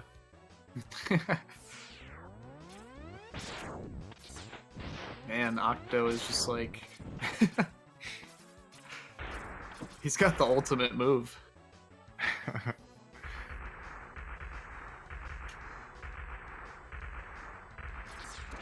Good thing Wolf Sigma doesn't know that move. Yeah, exactly. I bet Octo could infinite swirly Big Sig any day.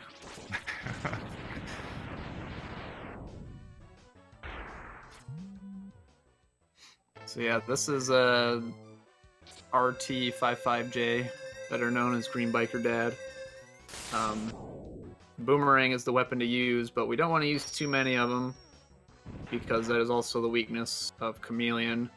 So we do just enough so that we'll have Boomerang for the fight, and we can end with 1 dash lemon in the fight. So it's 5 lemons at the start of the mini boss, and then 18 boomerangs to have that lineup.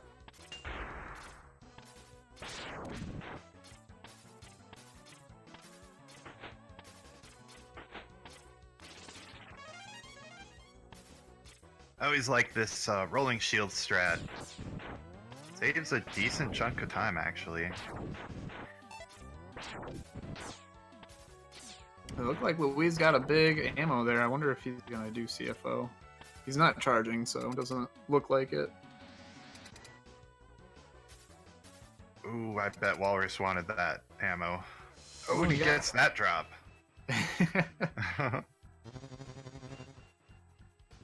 Oh yeah, he's charging up.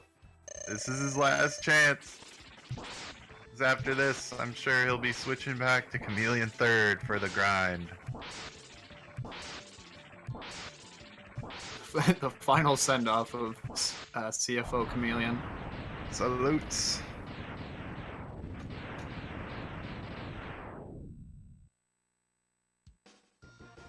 Ooh, he gets one more chance, I think. Looks like he's just Oh. Dang it, Walrus. That wasn't the send-off we wanted. At least he got the initial charge shot off. Yeah. And the fade out. I'm sure we'll see more in any percent, right? Once he comes back to any percent. Oh, true. Fingers crossed. That 30-59. It's kind of interesting. As he was going for his 34, sub-34 grind, he had a 3102, a 3501, a 35 flat that was 8 frames away. And then he gets a 3459. Just 1 second PBs for months. Yeah.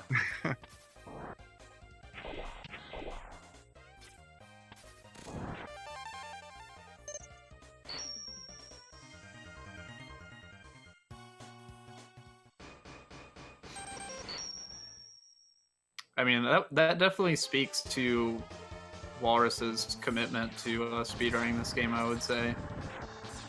He's taken those small steps to reach, really great times in this game. And then obviously Luis, just a veteran runner, X1 through 3.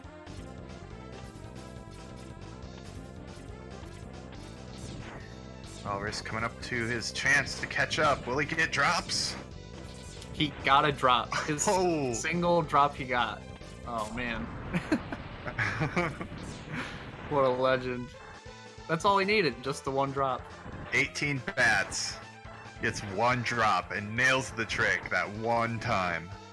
That was amazing. He really needed that to gain some. It's actually semi-close now, because Luis is collecting the heart right now. That's a time stop. But Walrus is just going to be cruising right past that heart here in a second. He's already got it. Look at that.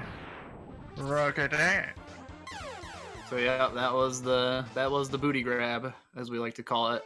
You phantom grab the sub tank that's behind that mole borer by getting a drop from one of those bats.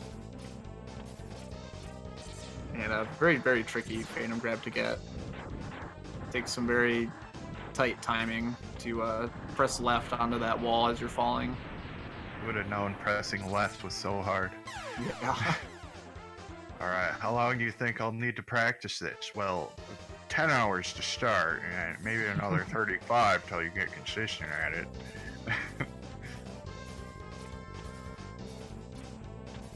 I know it took me over an hour to get it my first time. Just had to sit there and keep trying.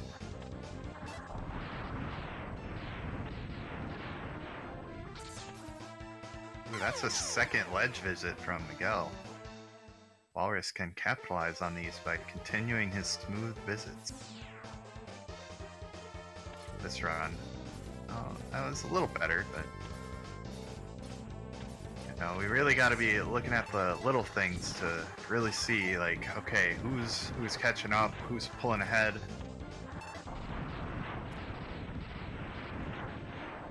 Yeah, is this the last? Yeah, it is. Okay. So they're both coming up to Hato. Leaves at it at the moment. 2531.7 capsule entry.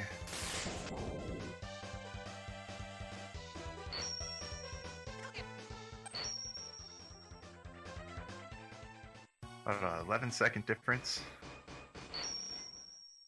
Coming up to the fortress. The flying fortress. Fortunately, we caught it here in the big city where we can hop off these buildings. That's an interesting observation. I never really noticed that. It is floating, yeah, that makes sense. In the buildings right there. It looks like Walrus gets the setup,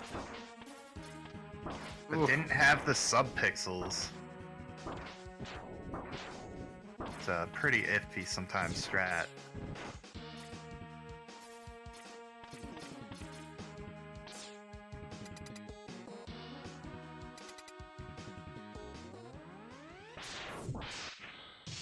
So yeah, taking some intentional bonks. Set us up for this scripted fight with Vile again.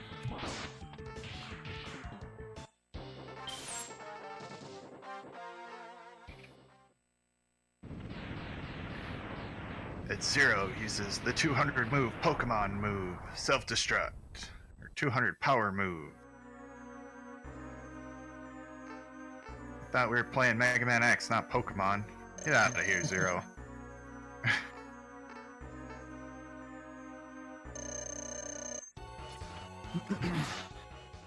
or are we playing Street Fighter? I'm confused. Either way, it's Rip Zero again. I guess for the first time in the series, but throughout these races, Zero is Rip.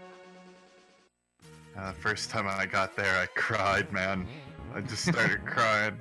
No!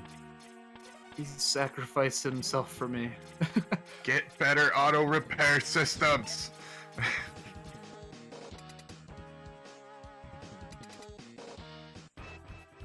Zero being a true bro, of course. Oh, teleport. Okay. That's good. Oh, that could have been detrimental. Once he starts teleporting, he is not kind most of the time. Walrus getting the Mike Tyson punch. Or wait a minute, what?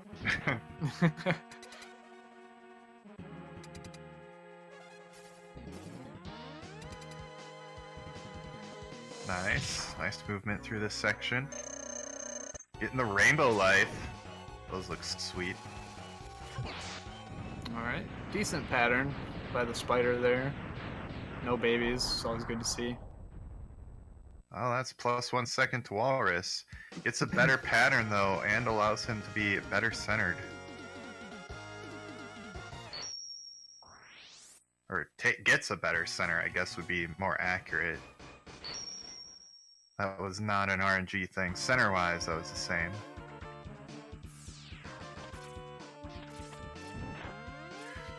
Little hesitations on these platforms. That's intentional. It's one of the few moments that you have to actually slow down for a couple of frames to maintain optimal movement forward. Nice dash by Walrus. That adds an extra. Instead of a wall kick, he had to do a double kick. Instead of a double kick, he had to do 3 kicks.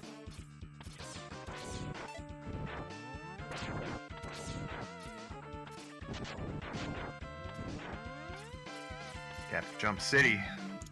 It's gonna come down to the gaps. 3 for 4, 4 for 4. Nice movement by Luis there.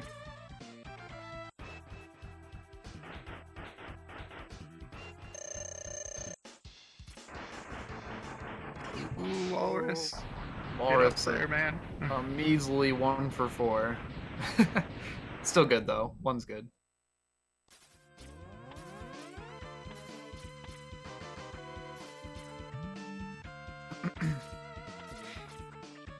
Coming up to Rangda, big RNG boss. Ideally, you want eyes that come down. A blue eye to start. LuizMiguel activates double sting shot.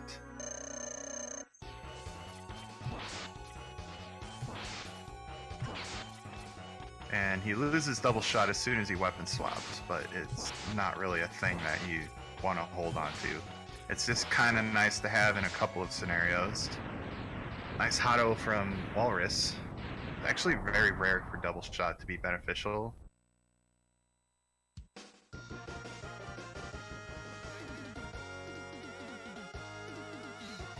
Alright, decent pattern for Walrus there. So, yet again, 2 big tricks. They've been 100% on nailing these, so... Got another super close race. Shouldn't Luis. really expect any funny business here. Yeah, Luis getting it easy. Yet again with that uber fast setup.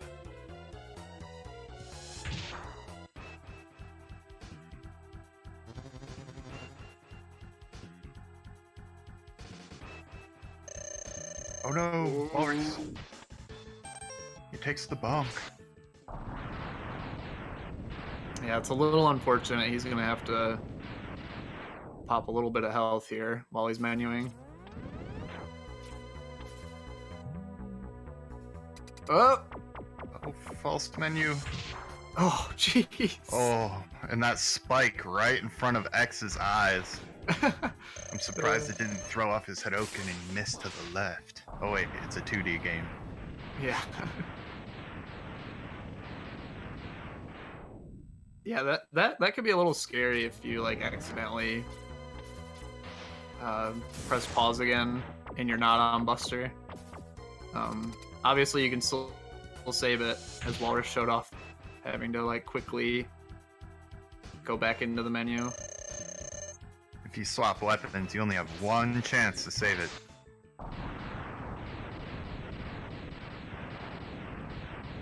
And you also have to air Hado repause. Like, the timing for air Hado, you gotta repause with air Hado timing if the sled's gone. Nice low jump for Walrus. That's what he wants, but Luis is pretty far ahead at this point. His run to lose. And Luis getting the spark dodge again on the Mandrill fight.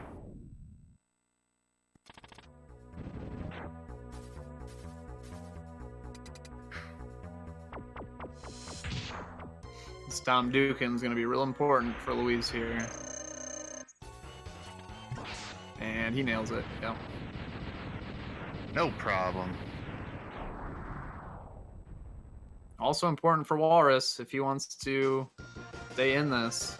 It would take a lot for Walrus to pull ahead of this one, but it's not out of the picture, I would say. I mean, we could see Wolf Sigma boxing in LuizMiguel, laying on the damage again. Yeah, that was an extra nasty pattern for Luis there in the last race.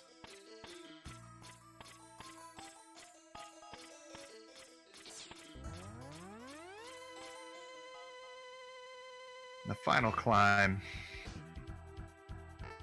LuizMiguel having his chat while Walrus Prime begins his ascension. Here we got the final moments of the grand finals match. This is the tiebreaker, everyone. The winner of this game takes home the gold, and the cake, and the pearlers. Oh yeah, and the marbles. All the marbles. 16 rolling shields, and this is it. Louise on really, really hot pace. This is really good. Gonna be a really good time. Doesn't get blocked.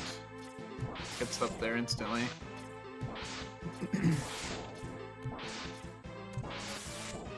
think he's about to close this one out.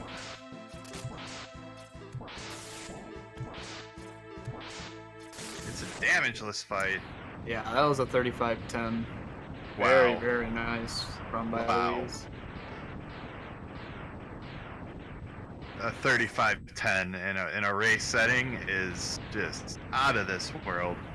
I could be wrong, but I'm wondering if that was the best time in the tournament right there. I was going to say the exact same thing. I don't think anybody else has got an OX. I'm not sure, though. I believe the next best was 35-17 by Baba. Yeah, sounds familiar. Wow, Walrus Prime putting up a very good time himself, 35-31. Yeah, that's one hell of a way to close out this tournament with a 35-10. That's something else. And GG to Walrus as well. Hello. Hello. Yo, what's up, Walrus? Yo. Oh, great times today. Yeah, man. Look at that. 35-11. Come on. It was a 35-10. But on top of that, you guys got all 35s. And not only that, but 35 3x and below. Like, that's crazy. Yeah, I think I was kind of watching Luis finish his run on in the middle of my big sig fight, but I'm pretty sure mine was a 30 flat. Maybe might have been a 29. Yeah. I don't know. But yeah, 35, 30 and below for every race. That's pretty crazy. First question I have. Let's hear it. How you feeling about that bat RNG for booty grab? Good. Dude, I thought I was gonna go 0 for 6. But I got one drop and I got the grab, so yeah, I did my part. 18 bat kills, only one drop, but you took advantage of that and got the time save. That was pretty sweet. Looks like we also got Louise in here, yeah. Big day! Big day. Congrats on your win, Luis. Killer time, dude. 35-10. How am I supposed to beat that? You're the best, dude. You're the best. You just need good luck. That's all. Yeah. Man, I feel like I got outplayed every step of the way. Every time I looked over, I think I was ahead like a tiny bit during race 2, like near the beginning, middle, and then at the very, very end of race 2, and that was like it. I was playing from behind the entire way and just getting outplayed, making mistakes all over the place. And at least you just don't give an inch, dude. You don't screw anything up. The only way I can beat you is if you get unlucky. Just hoping. All right, Penguin, Eagle, Dillo, it's all up to you, man. Yeah, it was just like... And Sigma. Oh Yeah, and Sigma. I didn't see what happened in that race, dude. I was like, oh well, it's over. Whatever. I'll just man. I almost died. I looked over. I had a pretty good fight. I looked over to see like how bad you beat me, and I saw you were tanking, and I was like, oh crap, did I win? Yeah, oh my. Yeah, you should watch that one back, Walrus. Yeah, I'll Louise definitely was watch that that one was like an extra nasty pattern. I haven't seen one of those. Getting blocked, getting boxed in multiple times. Yeah. So That was rough. I mean, it had to be Yeah. really bad if he was using a sub. I was and I was won. really mad. Yeah, I know. I don't blame you. so Man. big question here for Louise. How many Mega Man X tournaments is this? How many have you won? Are you keeping count at this point? I think it's 5. Everett, did you win the 24 80% Maverick. tournament? No, 24 Yeah, 24 Mavericks. Yeah. I don't know. Does that count? Yeah, that counts. Did you win the X1 80% tournament? I thought that was Nero, but No, Justin. I couldn't stream, so I couldn't join. Oh yeah, that's right. My PC was dead. I RIP. remember now. Yeah, your capture card or your PC. Yeah. Yeah. So that's the only X1 tournament that Luis didn't win was the one he wasn't in. And finishes the grand finals match with the best time in the tournament, 35-10. Yeah, crazy, dude. Incredible. I was joking with my chat like yesterday and today a little bit that like this was like my final exam, right? I've done it all, other than win an X1 tournament or beat Louise, So this was like my final exam. I got to do this, and then I failed, and I got to go back and study. I guess X1 is never ends. Yeah. So, final question for both of you, I guess. What's next? Let's start with you, Wallace. X4X. For Louise X4X, 100%? Yes. Oh, baby. For me, oh man, I don't know. There's like unfinished business all over the place for me. I've talked a lot about Mega Man 11. Learned like half of the game. It's kind of what I want to do, but like there's this, 31 flat is kind of an obnoxious time for X1 Yeah. 80%. Please fix that. Please fix that. So I don't know. We'll see. I also feel like it'd be easier to bring down my hundo time than it would that 80% time. But I Yeah. don't know if I really want to do that. If nobody's pushing me, it sounds like through tonight Bob is probably done and Luis is going to X4. Yeah, that I don't Quanger skip RNG can be pretty rough for any percent. Oh, there's all sorts of terrible RNG in 80%. You got to fight Penguin twice without Hadouken. Like, get out of here.